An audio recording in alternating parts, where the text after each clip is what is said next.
Okay, so let's start with the Saudis deciding to open up a three-front war. They started by attacking Yemen, or the Houthis, Ansar Allah.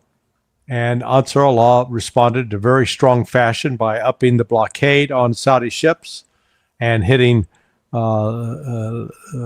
this petroleum refinery, the most modern one in the world, inflicting major damage on it. So then Saudis responded by using their proxy force that attacked in Yemen. And then once again, the Houthis responded by hitting another oil refinery in the east part of Saudi Arabia. But the Saudis blamed it on the Iraqis. So yesterday, the Iraqis get attacked by the United States and the Saudis. Now, this group that's being attacked, it's formally part of the government of Iraq. So this is the United States and Saudis committing an act of war against the nation of Iraq. They're going to respond. They're going to retaliate. And so here is the Saudis putting themselves in a position where they have lots of targets that can be hit. And in terms of manpower, Iraq dwarfs them. Iran dwarfs them. And I think the Houthis are on par or maybe a little larger. I think that, you're looking at 20 million Arabs in Saudi Arabia. So right off the bat, the Saudis are expanding their combat operations. The last thing you want to do is expand your conflict when you have limited resources, and they do have limited military resources. So I expect we're gonna see nothing immediately today or tomorrow from Iraq. They'll probably wait till Friday, Saturday, because the Shia pilgrimage, the Arba'in, is underway, and they don't want the pilgrims to be targets of attack by either the Saudis or the United States. So you've got that going. Then this curious attack by Iran. I say curious because it was just sort of like it appeared out of the blue. Now the United States insists you can't get it straight whether it's 5 missiles or 6 missiles, but we intercepted them all. Mm-hmm. Really? Yeah, really? Mm-hmm. I have seen video of strikes. So, they're using the same tactic the Ukrainians have used. Deny everything, claim it's just the opposite, and maybe nobody will look into it. But the fact that the Iranians came out and said, no, we're going after A-10s, I tend to believe them. And I think what they're doing is they recognize the United States was going to gear back up for military strikes anyway, so they're preempting it. So the bottom line is, despite the optimism that reigned over the weekend that the talks are back on track, the talks are going nowhere. I don't care how much intervention by Pakistan and Oman and Qatar there is. The Iraqi position is very firm, and it's not going to change. And that is, if the United States wants to re-engage, it's going to have to force Israel out of southern Lebanon, lift the blockade, lift the sanctions, unfreeze the assets immediately. Not at some point in the future. Unfreeze the assets now. Show that you're going to comply with that agreement. Then we can talk about nukes. But the United States position is 180 degrees that, no, we got to talk about nukes before any of that. And Iran said, no, not going to happen. Well, Colonel Wilkerson, your thoughts about this, maybe beginning with Iran and extending outward?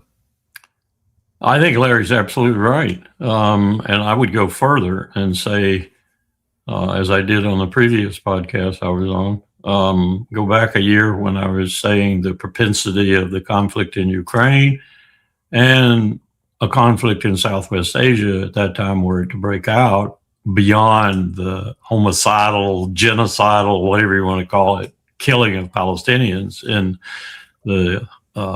Gaza.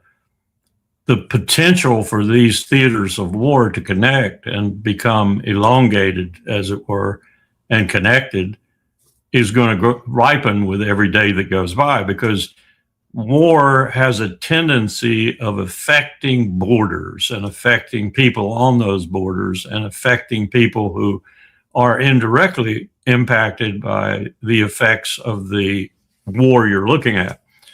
And in this case, in Europe, it has enormous potential for spreading all the way from the northern borders of Finland down to and including Spain and Greece and other countries that are going to be impacted ultimately by the weight of this war in Central Europe. But it also has the tendency, and is showing that tendency right now, as wars have a way of doing, especially when they're waged by idiots and fools, to spread in ways that no one ever dreamt of, whatever word you want to use, in the beginning.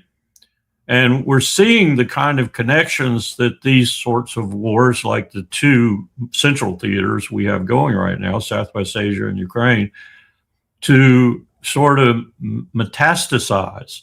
We're seeing, for example, Zelensky thinking he has an opportunity to get back on Trump's good side, if you will, or back on the Europeans and Trump's good side by suddenly leaping into the war in Southwest Asia in ways that will reflect with them positively on him, he thinks. And we're seeing, as Larry just pointed out, other regional characters being drug into these conflicts because of things that are happening that they cannot fail to respond to. All to say, I think, and I haven't even mentioned the fact that we are doing some things right now in the area where Russia has invited China to help it work on developing, you ready for this? The toll structure and perhaps the passage structure in general for the massive distance that ships are going to travel once we get an ice-free, and it's here already, they're just working ahead of time, Arctic. The ships that are going to travel along that long coastline of Russia, which of course China shares nothing with, but now does, management even of that regime up there for the ships to pass along there, east and west. And we don't like that, so we're up there trying to perturbate that, mainly with submarines right now, but we're up there, and we're up there with full knowledge of what Russia and China are trying to do. All to say that we could have a conflict going between the ice-free areas of the Arctic in the north, all the way down to Bandarabas, Chabahar, and even out into the Indian Ocean to an extent, because we have naval assets out there that are attackable. And we have a blockade developing around Odessa that the Russians are constructing. We have Erdogan looking at his own strait and what might be done with it to gain revenues for Turkey as well as to protect his own ass. This could go regional and then global very quickly. And all of it has potential for use of nuclear weapons, every stretch of it. This is not a good thing. It's not a good development. And Donald Trump bears a lot of the responsibility for putting the latter aspects of it into motion and not doing anything about it. Yeah, and I wanted to continue on updating on what's been going on. We spoke about this a little bit before the program. An American LNG tanker was struck by a drone at Damietta port in Egypt. This happened today, early afternoon. Yep. And Trump said he was briefed on it, and it's more of the same. Iran is being blamed for it. We don't actually know who fired it just yet. Larry, Donald Trump is saying this, that there will be strikes tonight, and then I'll get your comment on what's happening here. In the meantime, we're going to be hitting them very hard because it's our turn to hit them. They know it's coming. They're asking us not to do it, but they tried shooting it last night. So we had 5 rockets shot going 8,500 miles an hour, and all 5 rockets were knocked down to the ground.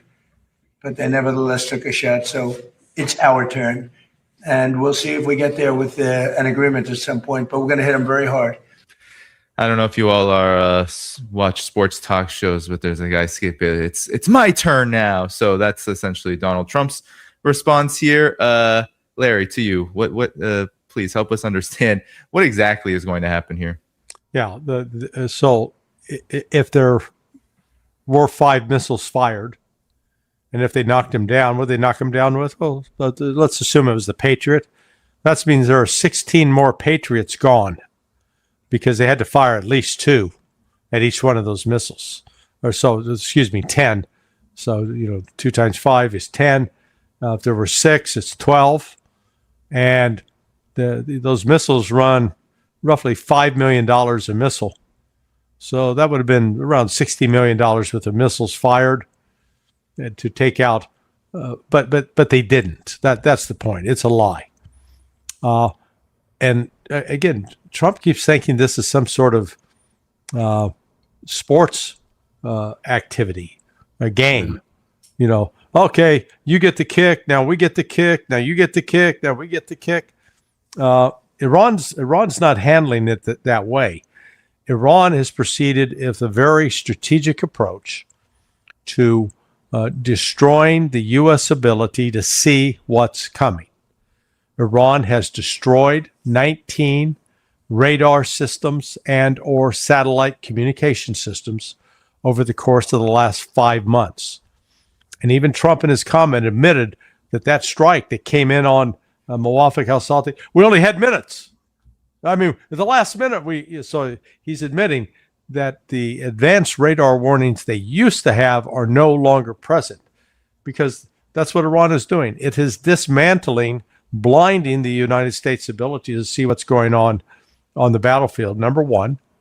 Number two, they're forcing the U.S. to redeploy its both personnel and air assets to places outside of the traditional bases they occupied in places like Al Udeid and the Fifth Fleet headquarters in Bahrain and the 2 camps up in Kuwait.